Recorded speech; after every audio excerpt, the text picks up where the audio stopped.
Good afternoon, everyone, and welcome. Today is Monday, February 26, 2024. This is our Community Planning Infrastructure and Resources work session. We have a number of topics on the agenda, and so I should introduce myself. That would be helpful, and my colleagues. I'm John Kafalos, Commissioner residing in District 1, joined by my Commissioner colleagues Kristen Stevens from District 2 and Jody Shadak-Bekdali from District 3. We have our County Manager, Lorinda Volker, and in a moment I'll turn it over to our Director, but I think one of the big topics today is to talk about something that I'm sure is on people's minds, especially in light of what occurred on Thursday, and we were up in that area, the Colorado Department of Transportation safety study of North Highway 287. So with that, thank you all for being here. I will turn it over to you, Leslie. Okay, thank you, Commissioners. Good afternoon. We will probably spend the bulk of our time today on that topic. That's obviously an important one, and we appreciate our guests from CDOT who are here. I will quickly turn it over to Mark Peterson, who can introduce the whole team. So if we have 20 minutes at the end that we can dedicate to items 3 and 4, then I think we can probably forego some of the other regular updates, because these are all good topics, and we want to make sure we have plenty of time for this first one. So I'll turn it over to Mark. Thank you. Good afternoon, Commissioners. Mark Peterson, Engineering Director for Larimer County. As you're well aware, US 287 has been a topic of some importance, and even prior boards of county commissioners worked closely with the Colorado Department of Transportation to assess US 287 in the past, and what came out of that were edge line and center line rumbles, improvements to the intersection at Livermore with County Road 74E, restriping and reconfiguration of the State Highway 14, and that intersection there coming off the Poudre Canyon. So CDOT has been in the process of doing a safety assessment of that entire corridor yet again, and so they've agreed to come and kind of give you an update, try to answer any questions you might have about what's come up through their assessment process. And I'll actually let them introduce themselves. We've got both CDOT and their consultant on the project here today. Thank you, Mark and Leslie. Welcome, colleagues. Hi, I'm Stephanie Granberg. I'm the CDOT project manager for the US 287 safety study from Ted's Place up to the Wyoming border.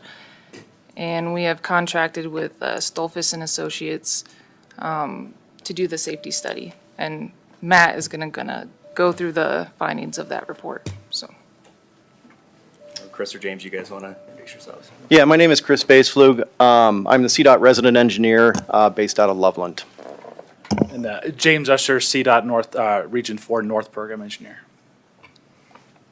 And I'm Matt Brown with Stolfus and Associates. As Stephanie said, my firm was contracted to do the safety study for the Colorado Department of Transportation. And what I'd like to do is just give you a hopefully 10, 15-minute overview of the study and some of the key findings, and obviously take any questions that you may have. Absolutely. And before you begin, Matt, I wish to acknowledge we have one other person at the table to my left. Would you be kind enough to introduce yourself, sir?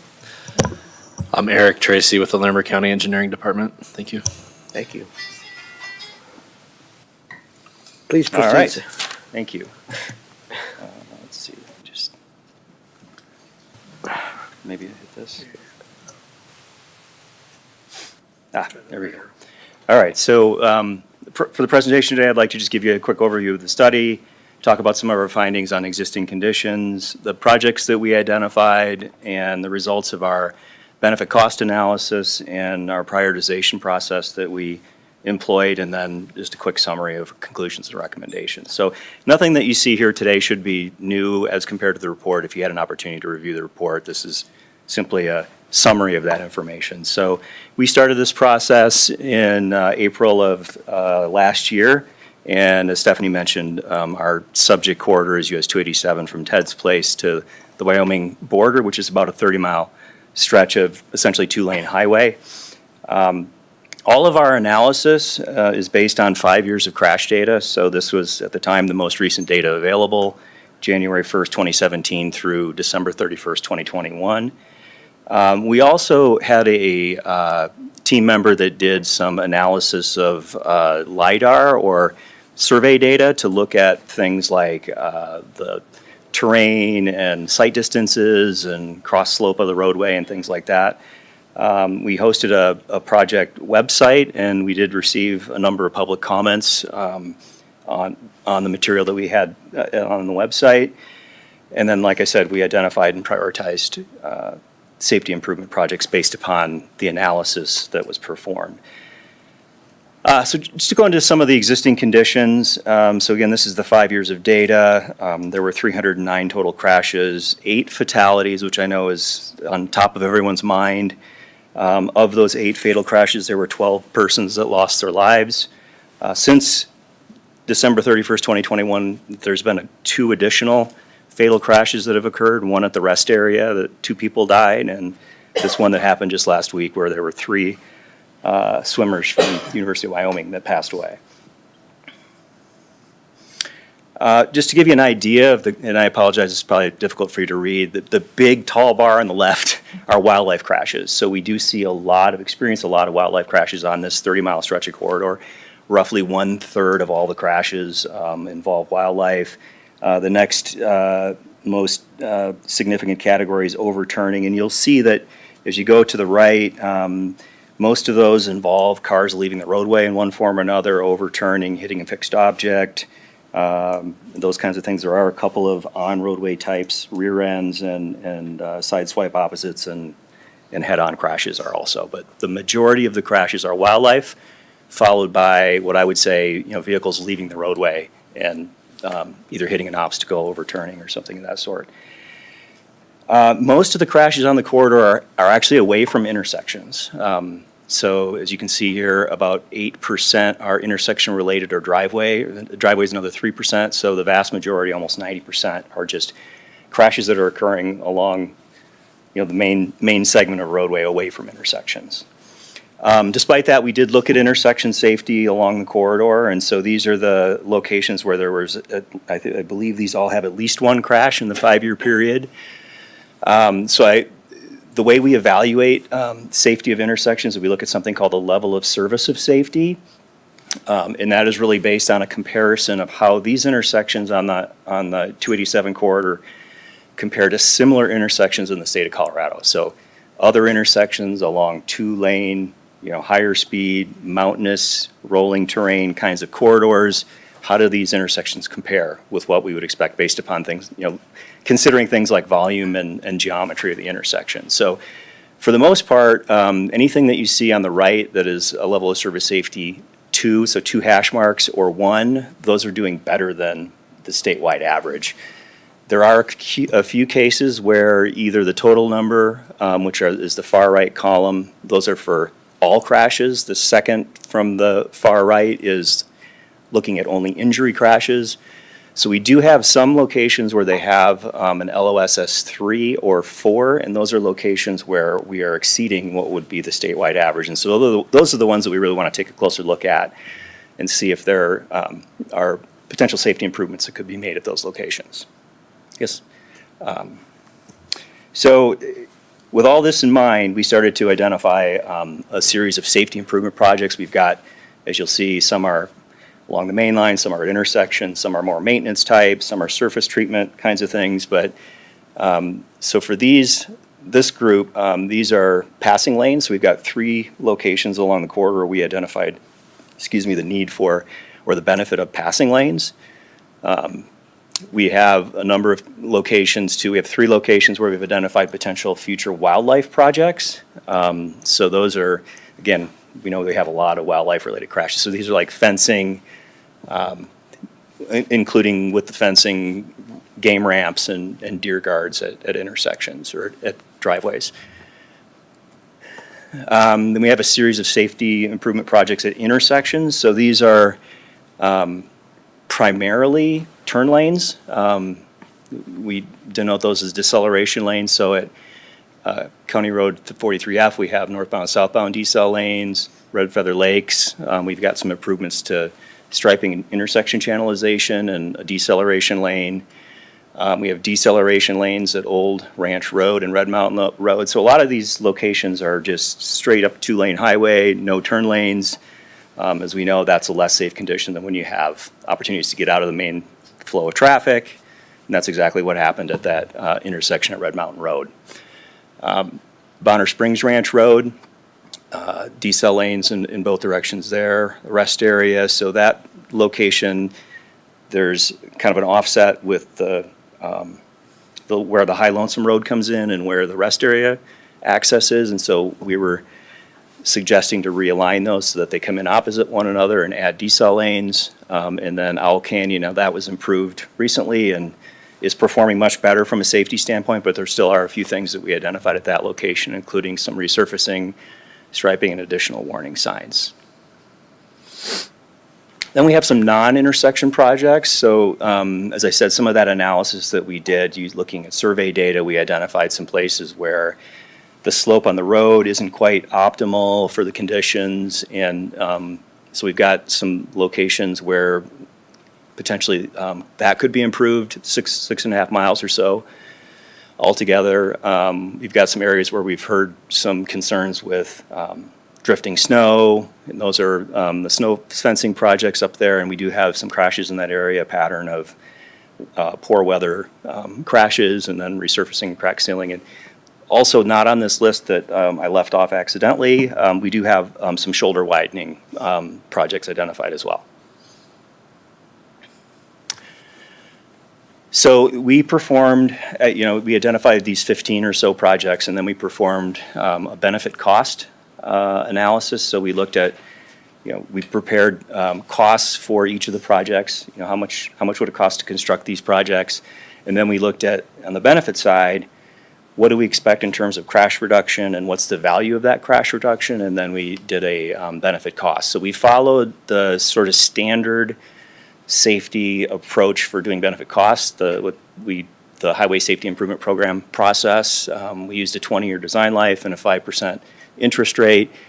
And for each of these projects, we identified a crash modification factor. So what types of crashes would be beneficially addressed by the project, and then made that convert that to value. And so you can see of the 15 projects, we have about 5 that currently have a benefit cost greater than 0.25. 0.25 is basically the minimum that would be eligible for some sort of a faster safety funding. Any projects over 1.0 would also be eligible for potentially a Highway Safety Improvement Program, which is a federal safety program funding. And I will also mention that this list, if you look at Red Mountain Road, that does not include the recent crash. So that recent crash, unfortunately, will improve the benefit cost of that location to above 0.25. Because the project that we identified there, a turn lane, would have helped prevent that crash that it did occur. We then looked at prioritizing the safety improvements, and we looked at a series of factors there, including how bad is the safety problem, how effectively does the proposed project address that, is it a systemic safety improvement? So this is more of a, does the project address factors that are known to contribute to crashes? Because a lot of these locations don't have a lot of crashes. I mean, they have 2 or 3 crashes in 5 years. So some of these turn lane projects, for example, we know those will prevent future crashes, and so those are termed systemic safety improvements. We also got a lot of feedback from the public, and so that was synthesized into the prioritization, as well as what we heard from folks like Larimer County and CSP and CDOT. We then had some category of other factors. So this is where, like, if there was a recent serious crash that wasn't already factored into the data, we would use that to help adjust the prioritization and then the project benefit cost ratio. So you can see there, that's the list of the 15 projects. So the higher scoring projects include Owl Canyon, the passing lane kind of on the northern part of the corridor, a couple of the wildlife projects. Actually, the wildlife fencing at the extreme north end of the project, that one's, scores the highest of all the projects. So I would say that, some of the other intersection locations, I mean, Red Mountain Road, that doesn't include the recent crash. I will also mention that some of the physical improvements, the shoulder widening and the crown, the roadway cross slope correction, those didn't score all that well. They're 8, so give you an idea where those projects came out. So in summary, based on our analysis, we know that some segments of the US 287 corridor have a higher than average crash rate. Not all of them. I mean, I would say, about half the corridor has a higher than average, and the other half is average or better. But those segments where it is higher, it's a good candidate for improvement of safety. We identified and prioritized several different projects. CDOT's 10-year plan does have $20 million identified for passing lanes and other safety improvements. And, once that funding is finalized, this study can serve as a resource to help identify how they might choose to spend some of that money. Yeah, and I can hit on that a little bit further. So for the 10-year funding, we currently do have some money allocated for years 5 through 8. And we have roughly $8 million, which some of that went towards funding the study, but even without the study, we still have roughly $8 million to advance projects now. And that's not including some of the things that we can look into. Is one of the great benefits that came out of this study is that benefit cost to ratio. So now we know which projects we can really go after for other forms of funding, like HSHIP funding and faster safety funding, which would be above and beyond the $7 million, the $7-8 million that we have allocated towards it right now.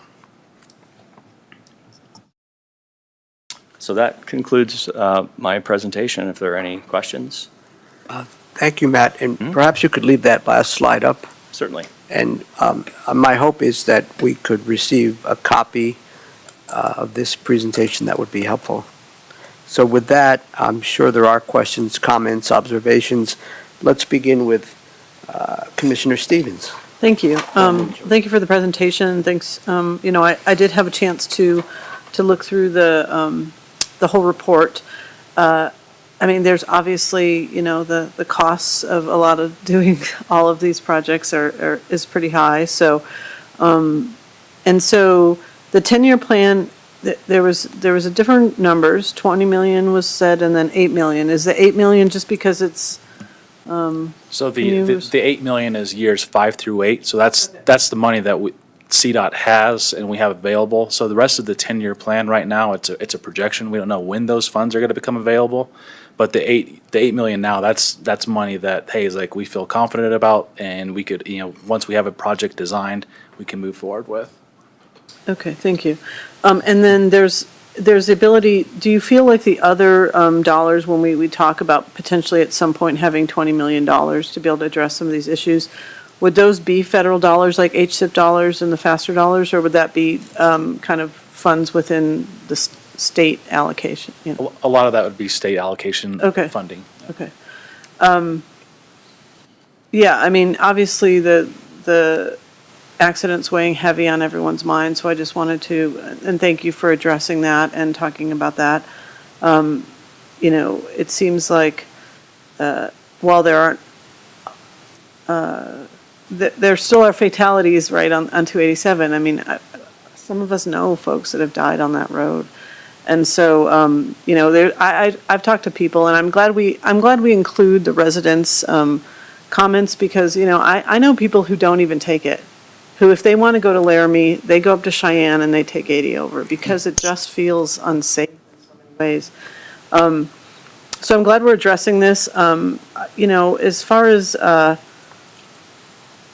as questions, the more dollars we can find to be able to address some of these issues, the better. And so when it comes to identifying maybe some of those additional federal dollars, is that something that CDOT will work on, or is that something we need to look at grants for? Or do we do that in combination? So for the HSHIP and faster safety funding, those aren't grant monies. Those are those are funds allocated to CDOT every year.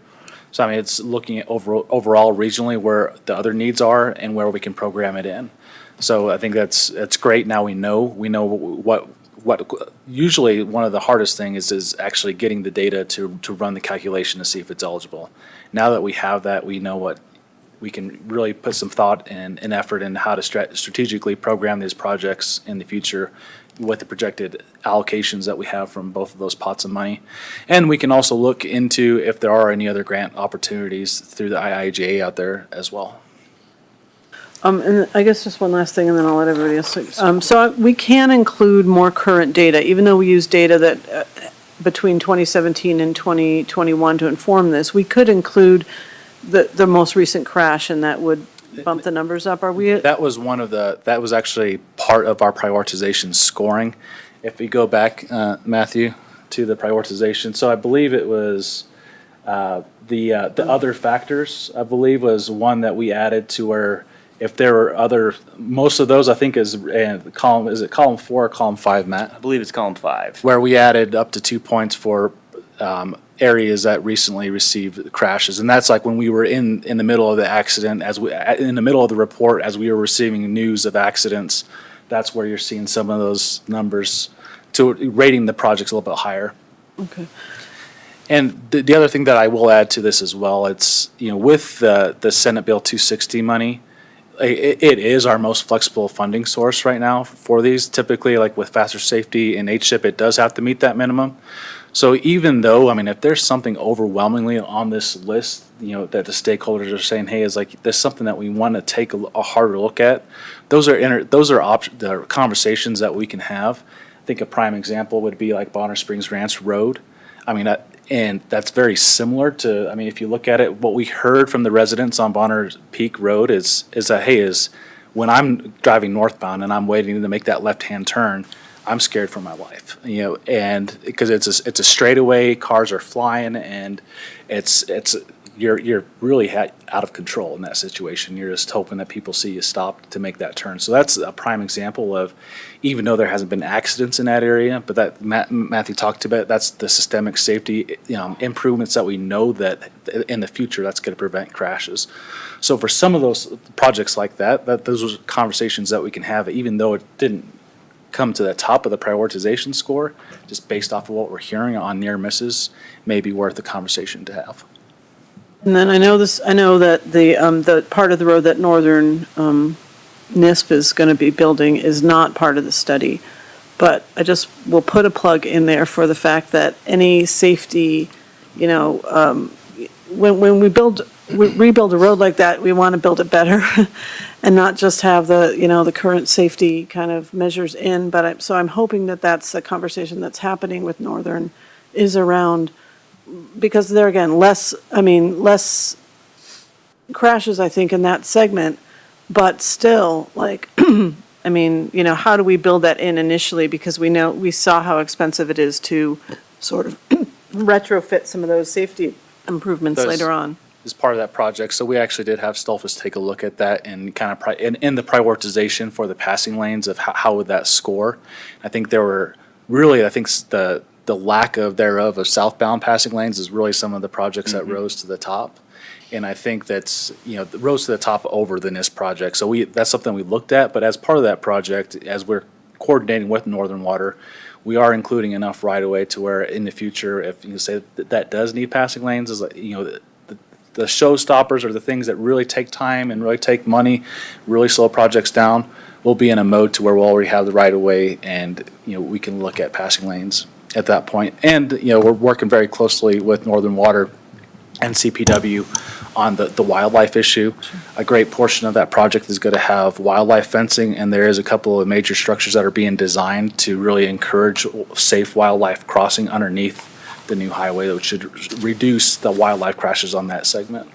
Thank you. I appreciate the foresight, and thank you. I'm all good, thanks. Thank you, Commissioner. Commissioner Shaddock McNally. Thank you so much. And some of my questions have been answered, but one of those was if we could get the slides, that would be great. I had connections to the swim team that from the deaths, and then last year the death of the mother. So it's personal for me as well. So, and I live unincorporated, and I just had a couple elk that our road and bridge were, I had that 200-person elk that back and forth on our roads that just get got a couple of them the other day, so so this is something I live with, right? And I can come around the corner and it's pitch black and there's 12 elk on the road, so, I mean, this is how my daily kind of routine, so I get it. So my question is, one of them was the funding, so that's great to know about what that looks like. The second one, you kind of started to mention about the wildlife crossing, and it's going to go under, kind of like what was happening on well, some of them on I-70 are over, but this one's going to go under.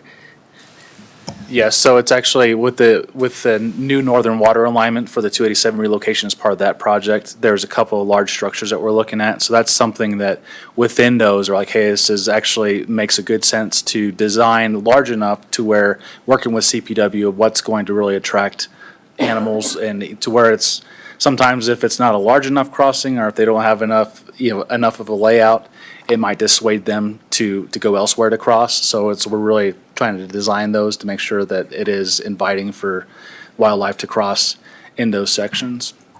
And incorporated with the wildlife fencing as well to help channel them to those crossings. And if I might, Mr. So the fencing, when they have some of those patterns they have, it doesn't take them off too much if there's a lot of breeding and winter grazing grounds up there. It's kind of really important, so for their patterns and things. So I don't know how much that has to be moving them out of a kind of an important migration area or something. Is that brought into consideration with the fencing and some of those things with CPW? That one I don't know off the top of my head. I'm sure CPW has a good pulse on that, but I can't speak to that directly.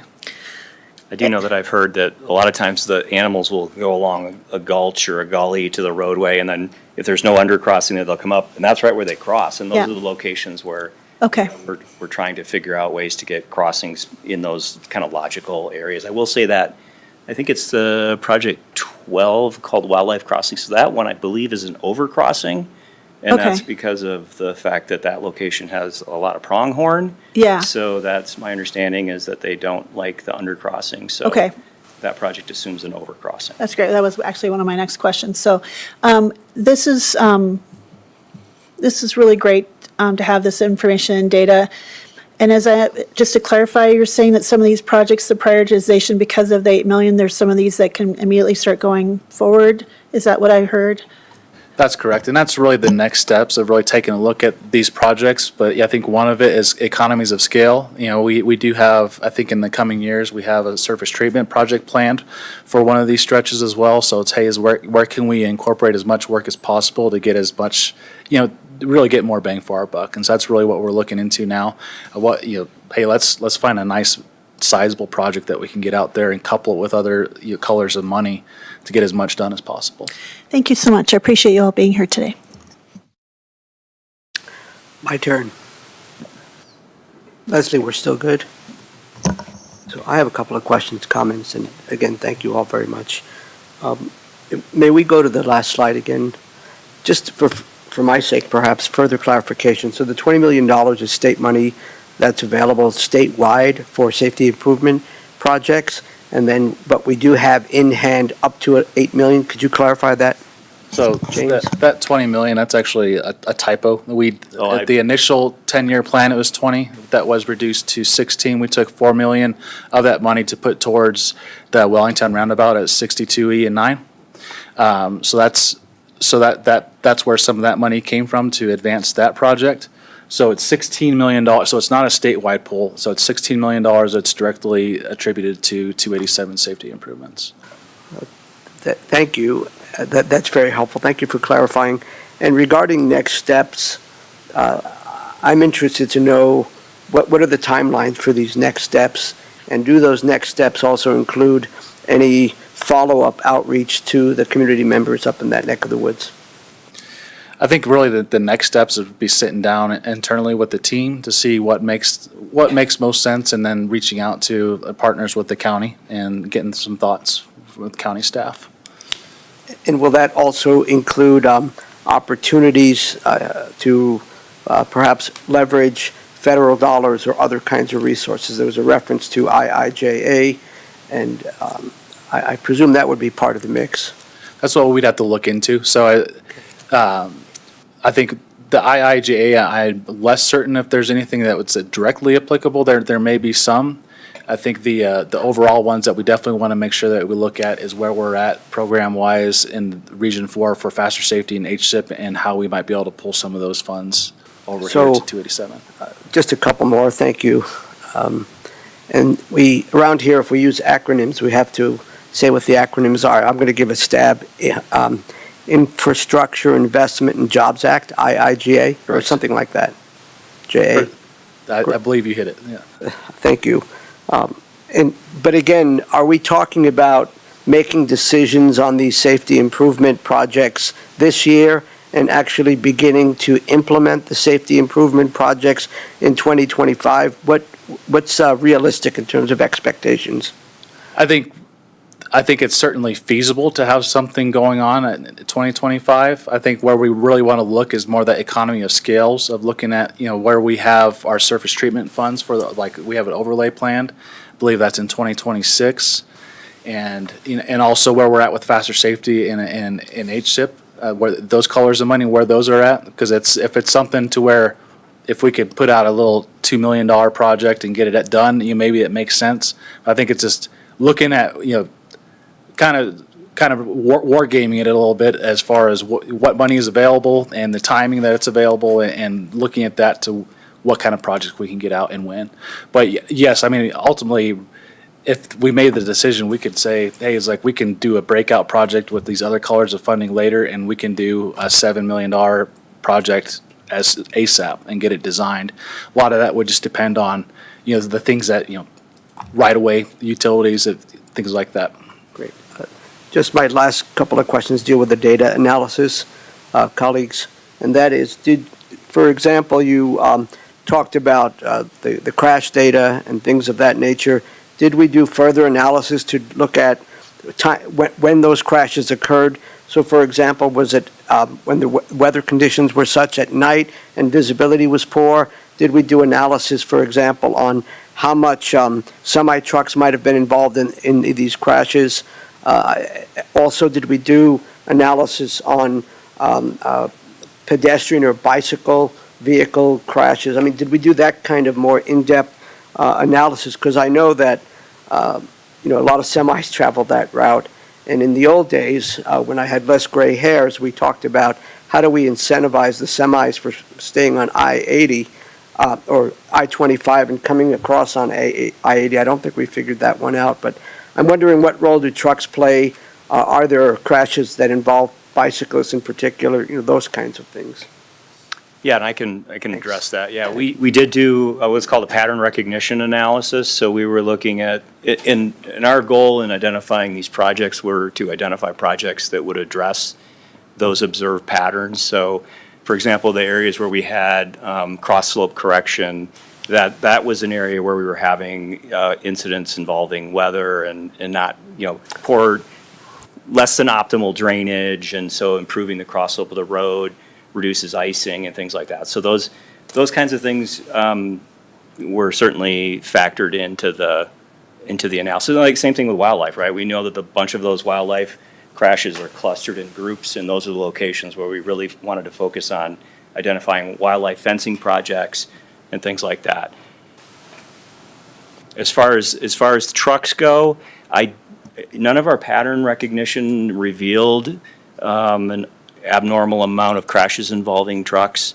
I can't speak specifically to what the data says there, but it didn't come up as a pattern. No, I appreciate that. And anecdotally, as I alluded to earlier, I was coming down Highway 287 on Thursday afternoon at 2:44 p.m. with the sheriff, Larimer County Sheriff, and we actually had to do a traffic stop of a semi that was going southbound on 287 because it didn't pull over as the state law requires, with all of the oncoming emergency vehicles traveling at 100 miles per hour to get up to the crash site. So that's partly why I asked the question regarding that.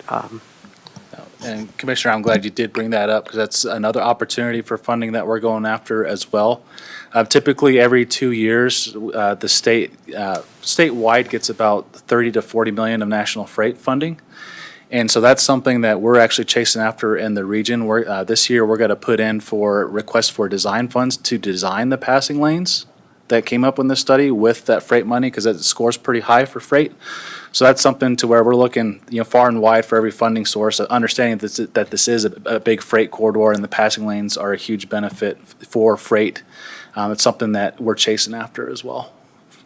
In conclusion on my part, I won't frame this in terms of questions because I know we probably need to move on, but just maybe closing comments or thoughts, suggestions, and that is that I presume we are looking at all kinds of potential safety interventions that are not necessarily, we do need to do everything that's being suggested here, but are there other types of interventions, maybe signage? I don't know how many signs we have on that road regarding the state law that, people need to give 3 feet away from, from bicyclists. I know that I understand that the rest area up there close to the Wyoming border, I've heard from residents that it's not open year-round, that it's only open in the summertime. And if that is the case, is that part of the plan to have a rest area for people, that might need a rest, especially if it's nighttime and they've been driving for 20 hours? So I'm hoping we're looking at those kinds of things. I know our engineering folks are not always big fans of rumble strips and things of that nature, but I hope we're looking at things like that. And I'm not a traffic engineer person, I just... Yeah, Owl Canyon, and I believe the other one was Red Feather Lakes are 2 locations specifically where we're looking at doing striping and signing improvements. And in addition, we, with the passing lanes, as those are implemented, there'll be additional signing, allowing drivers to know that, hey, there's a passing lane, a mile ahead, half mile ahead, to hopefully encourage them to be patient, not take, risky chances on the road. Thank you very much. Thank you for bearing with me. Appreciate the discussion. Colleagues, if there's anything really quick, any closing comments? Otherwise, I'd like to move on to the next topic. Commissioner Stevens, anything you'd like to Just impart? thank you for the study. Really glad to have it. A lot of the fixes are very expensive, so I'm hoping that we can make some of those happen. Because I was trying to do the math while that slide was up there, and it was it's a pretty big amount. So I'm hoping that, with some combined dollars and some other, some creative layering of funds, we can make some of that happen because, there are a lot of concerns. So I appreciate everything. Thank you. Just want to thank you all for being here and for all the information, the data. I look forward to getting the slides and just really appreciate the collaboration and partnerships because this is a really important corridor that needs our attention. So thank you. And also thank you for the reminder, James, that we redirected $4 million of the monies for these projects over to one of our other favorite intersections. And offline, I'm hoping that we're closer to actually doing the work there. Thank you. Thank you all very much. Have a good day. All right. Thank you, Mark and team. And we'll shift gears here. And Chris Fleming has a presentation, brief presentation on Carter Lake Marina contract and some other happenings at Department of Natural Resources.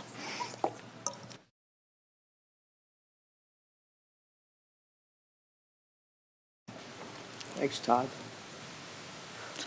Good afternoon, Commissioners. Chris Fleming, Larimer County Department of Natural Resources Visitor Services Program Manager. I'm here today to just give you a quick update and let you know what's coming up on consent agenda for you tomorrow. We have the Carter Lake Marina concession license will be coming up for approval tomorrow. And just to kind of refresh your memories, we did have a pretty extensive public outreach process and feedback for what was desired at the locations prior to going down an RFP or a request for proposal process. The award for that request for proposal was awarded to the Carter Lake Marina concession, who had been operating there for approximately 30 to 35 years. And we've been in contract negotiations for approximately the last 2 or 3 months. The proposed agreement includes more operational transparency and accessibility for the county staff and the public. And it also includes opportunities for short-term slip and mooring rentals, as well as a Larimer County run lottery, which would incentivize Larimer County residents would get a preference point for being able to get those available slips and moorings. A core team was involved over the last 7 months working through that process, and that include DNR staff, purchasing, the Bureau of Reclamation, the Parks Advisory Board Chair, as well as the County Attorney's Office was a huge help in helping us finalize all the license details. The Parks Advisory Board was updated and consulted throughout the process and supported the staff recommendation at the February Parks Advisory Board meeting to move forward with approval of the marina concession license. I would be remiss not to mention, one concern was brought up during the Parks Advisory Board meeting, and that was just to be mindful of looking at the terms of how long people were staying at the Carter Lake Marina slips. There is currently, and we do not have plans to cap the length of time that somebody could have a slip or a mooring. And we did say that, we would look into it if that became an issue or a problem. I was also asked to do a brief update over the east side of Carter Lake, the swim beach.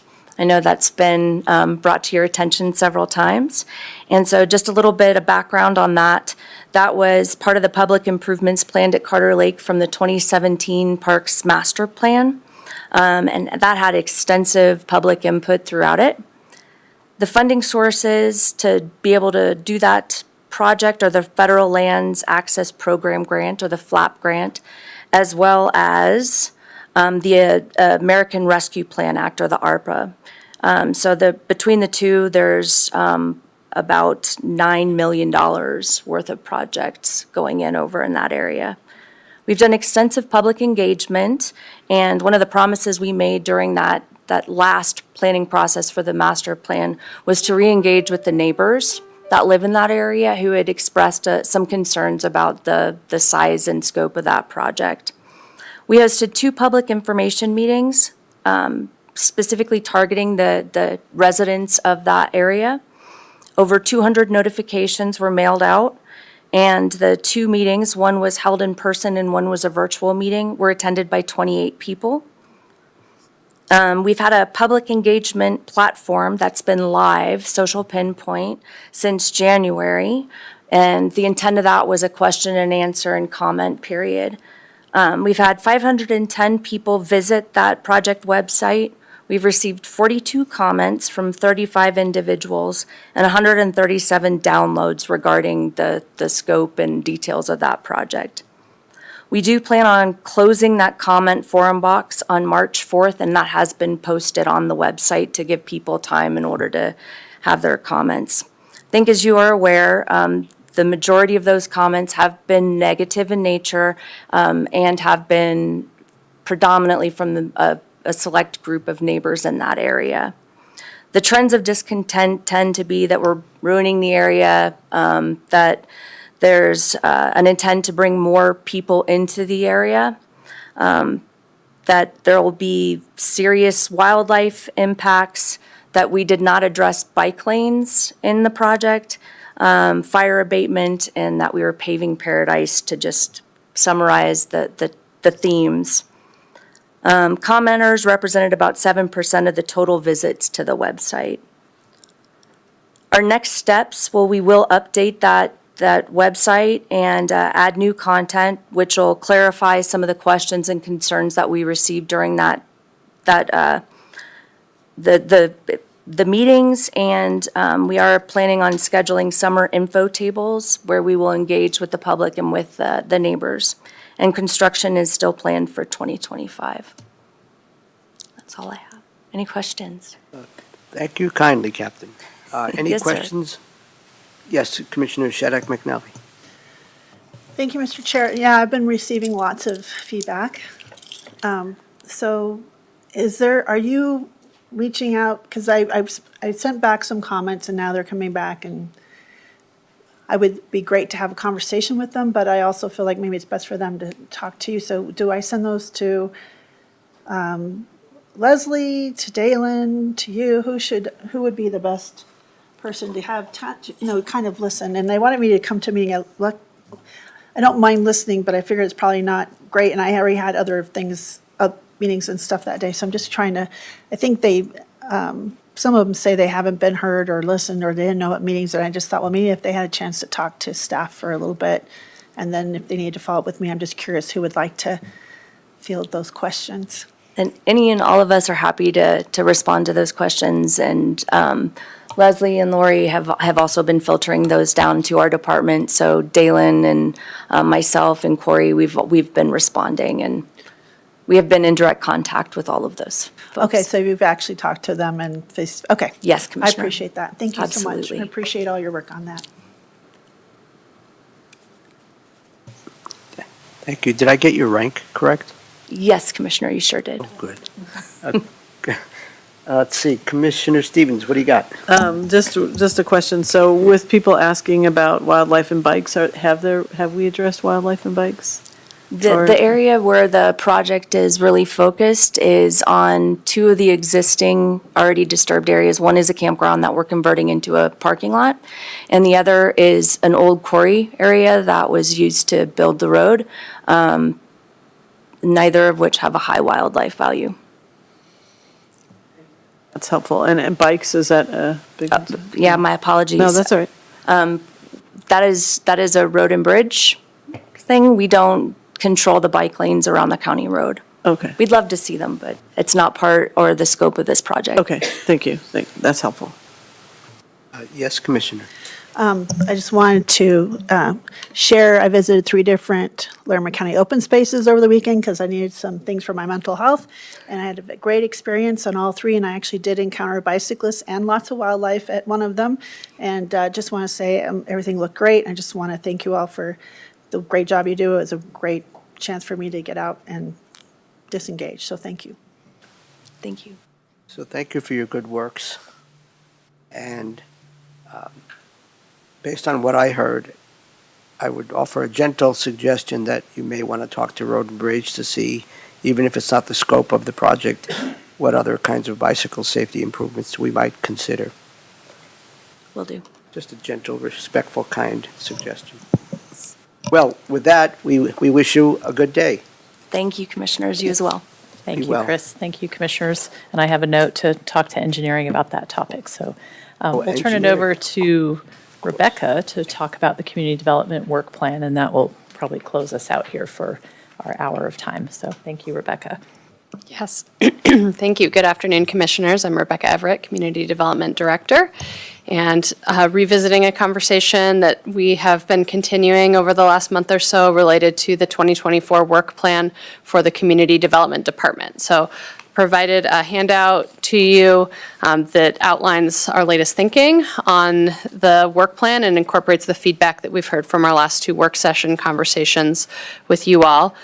You can probably skip straight to page 3, where the section titled Proposed New Projects, which outlines in greater detail the quote-unquote targeted approach that we discussed with you last time that pulls in some priorities related to housing, to long-range community planning, as well as lighting code and special events and some other priorities that may be well-timed for 2024.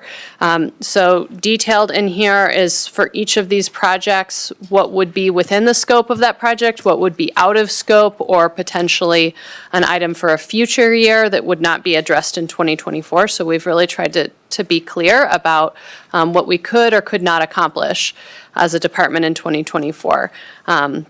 Given all of the already confirmed and ongoing projects that are on the preceding pages of this work plan. So included within here are the Strong Communities grant projects, getting aspects of that grant rolling in 2024, a targeted approach to some community planning for LaPorte, Red Feather, and Livermore, and I'm happy to answer questions or go into more specifics there. Completing some of the projects that were identified through the Housing Land Use Code audit last year, wrapping up work that was started last year, in getting that done this year, and then a targeted effort to update the Land Use Code section related to outdoor lighting, and included with that some public education as well related to lighting, and then finally a focus on implementation of a new special event software program to help us better manage and coordinate on special events. But I welcome any questions or feedback as we narrow in on finalizing this work plan. And at this point, we intend to move forward with the work plan as it's written here unless we hear feedback or concerns from the commissioners. Thank you. Thank you very much, Rebecca. Colleagues, do you have any questions, comments, observations at this juncture? Commissioner Stevens, anything? No, I like this approach. I appreciate seeing it spelled out, and I think this is a good way to move forward. And as long as this is doable for you all, it looks great to me. Thank you. Thanks, Commissioner. Commissioner Shadak McNally, any thoughts or questions? Not at this time. Maybe in the interest of time, I might have some later. So thank you. Yeah, so welcome any thoughts after this meeting, once you've had a time to digest this, if you have any other concerns or feedback. Thank you, Rebecca. I think it's a lovely work plan, and to your last point, it helps, at least I can speak for myself, when you say any additional thoughts. What is the window that we could provide additional thoughts, and then the window is closed, and then you adopt it or we adopt it? Our work plan can continue to be a bit of a work in progress over the course of the year, though we'd like to be able to get staff assigned and be clear on project timelines so we can get going on some of the higher priority projects. It would be helpful to have feedback in the next week or so on any questions or concerns that you may have so we can start to get the ball rolling on some of Thank you, these Rebecca. projects. Duly noted. In the next week or so, recognizing that this is likely a bit of a living document as new circumstances arise and so forth. Thank you for your wonderful update and for your good work. I believe we're done with that agenda item, and we are sort of on a roll. Yeah, so Rebecca, do you want to talk about the hearings then? Yes. Thank you. So you have two land use hearings today. I just wanted to briefly touch on logistics related to those. So your 3 o'clock hearing has 2 items on the consent agenda, as well as the first reading of an amended ordinance related to animal control. And so our co-compliance supervisor, Amy White, is prepared to read out the changes in that ordinance. Otherwise, the other 2 items are on the consent agenda. And then you have your 6:30 hearing tonight, one discussion item, which is the proposed Windcliff rezone. And there will be dinner provided prior to 6:30 because we have both of those hearings today.